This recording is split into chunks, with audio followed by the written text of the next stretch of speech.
Bonjour à tous, bienvenue dans ce nouveau rendez-vous de l'été spécial CGPI.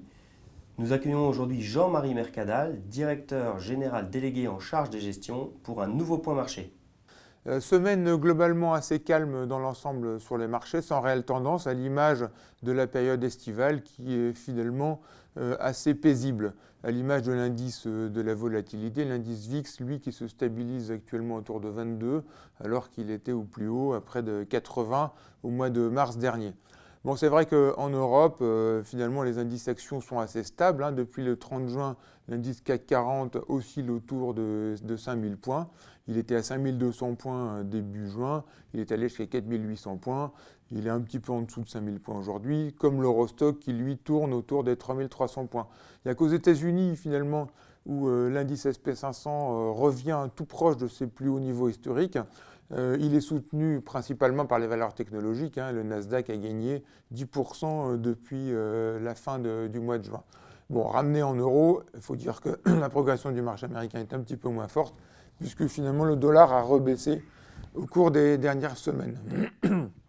Notons aussi la bonne tenue des actions chinoises, qui progressent de 15% depuis le 30 juin. Bon, ça c'est dû au fait que les actions chinoises rentrent dans les indices internationaux et puis elles sont aussi soutenues de façon domestique par des mesures locales. Et elles sont a priori à nouveau bien orientées, elles seront bien orientées au cours des prochaines semaines. Sur les obligations, pas de grands mouvements, les taux d'intérêt sont toujours très bas, on est autour de moins 0,40 sur le Bund, autour de 0,65 sur le 10 ans américain. Et puis, dans ce contexte de stabilité des taux d'intérêt, les spreads de crédit continuent à se resserrer et ils ont maintenant rattrapé pratiquement 80% du terrain qu'ils avaient perdu lors de la crise du Covid en février et mars dernier. Notons l'or qui a un peu corrigé la semaine dernière, mais qui est un des grands gagnants de l'année avec une progression de 30% depuis le début de l'année. Et il y a encore beaucoup de raisons d'être optimiste sur l'or. Bref, dans l'ensemble, on peut dire que l'été est assez calme et assez positif. Et cette configuration de marché, à notre avis, elle pourrait se poursuivre au cours des prochaines semaines parce que les investisseurs ils sont pris entre deux logiques. Alors du côté positif, c'est vrai qu'on a toujours la stimulation monétaire, la stimulation budgétaire et d'une façon générale, la faiblesse des taux d'intérêt qui soutient le prix de tous les actifs, qu'ils soient cotés ou non cotés d'ailleurs. Et puis du côté négatif, bon, la question de la reprise économique se pose, surtout que là, ces derniers jours, on voit que l'épidémie du Covid semble repartir et puis les valorisations globalement sont assez élevées.